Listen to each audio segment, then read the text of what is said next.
Hello, my name is Menzi Mkhonza, and welcome back to my YouTube channel. And welcome to a special episode where I teach you guys something. Without any waste of time, let's get straight into the deck. So over my experience in creative strategy or brand strategy or in graphic design or running a business called the Words in My Mouth, I realized there's a certain phenomena when it comes to audience building. So today, I decided to teach you guys how to farm your audience. Farming an audience is basically a format in which it is long-term, it takes time, and essentially you eat what you grow. So how does this work in this format? These are the 5 things that I've learned. Is that firstly, you need land. Number 2, you need to prepare the land.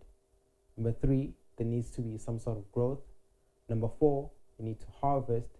And the last thing, at some point, it will come to a dry season. So when we talk about land, what are we actually talking about?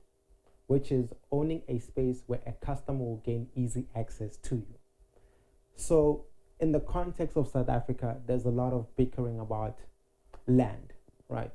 But I want to sort of change the conversation when it comes to land, like physical land, but we need to look at this in the context of digital land. So when it comes to building your audience, there has to be a format in which people can gain access to you through the World Wide Web. And how does this work in terms of the World Wide Web? The first thing that you need to do, which is the point number 2, is we need to prepare our land. So what that means is that we need to prepare our ducks in a row, or rather, put your ducks in a row. Or the question is, are your ducks in a row? So when it comes to the concept of are your ducks in a row, there's a number of things that we need to look at. Number 1, which is our domain. Number 2, which is our email. And number 3, which is social media. So our domain is actually the land that I'm trying to talk about, or the thing I am trying to express. You need to have your own land in terms of your own domain in the World Wide Web. And number 2, we need a point in which people can communicate with us, which is through our emails. And number 3, we need to buy land on another person's platform, which comes in the social media part of things, where you own a specific piece of land. And in that social media sort of context, we need to figure out how we grow. Early adopters will always have leverage. They will figure it out before you do. So in the context of the world, or the world that is constantly changing within us, we need to be early adopters of anything and everything that we pursue or do. What this means is that you need to be the first person that's trying to understand Twitter, that's trying to understand Facebook, that's trying to understand Instagram, and most importantly, that's trying to understand LinkedIn, right? So in this context, we need to figure out how we can grow on other people's land, or what plants are we growing in other people's land, right? And then we need to share what we know. Sharing what we know is the posting, is the commenting, and it's the liking. So share what you know and teach what you learn, which is something that I'm doing right now on this channel, is that I'm teaching while I'm learning these concepts, which ties into the theory of sustainability. So the theory of sustainability is what I'd like to think of it as, is that you teach someone else to do the same thing that you do, and they give that information to someone else, and essentially that information grows, or the system or whatever you taught them grows in abundance. So in that essence, it sustains them as a person. And number 2, it sustains the harvest that you have planted in this particular person, which is the teaching part. Another thing that I just recently spoke about is harvest. Harvest is where the most of the work happens.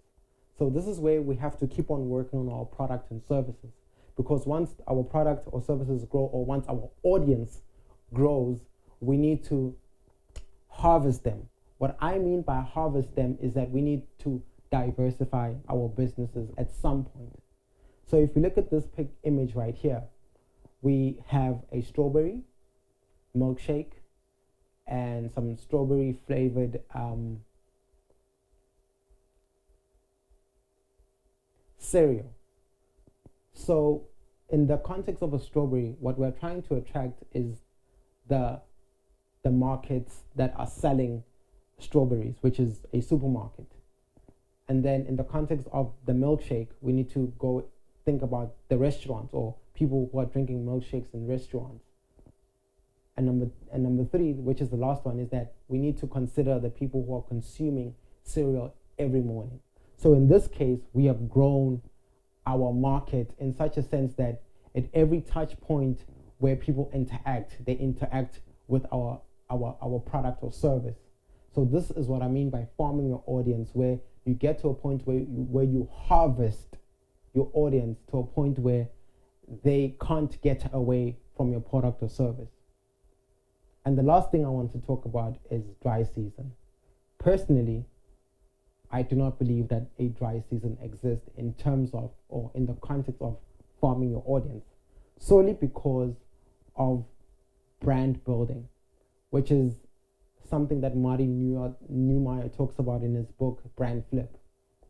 At a certain point in your company or at a certain point in your business interaction when it comes to audience building, if we look at the bottom of the ladder, when people buy your product or interact with your product or service, they get a sense of level of satisfaction, which is the beginning of trust and a sense of closure.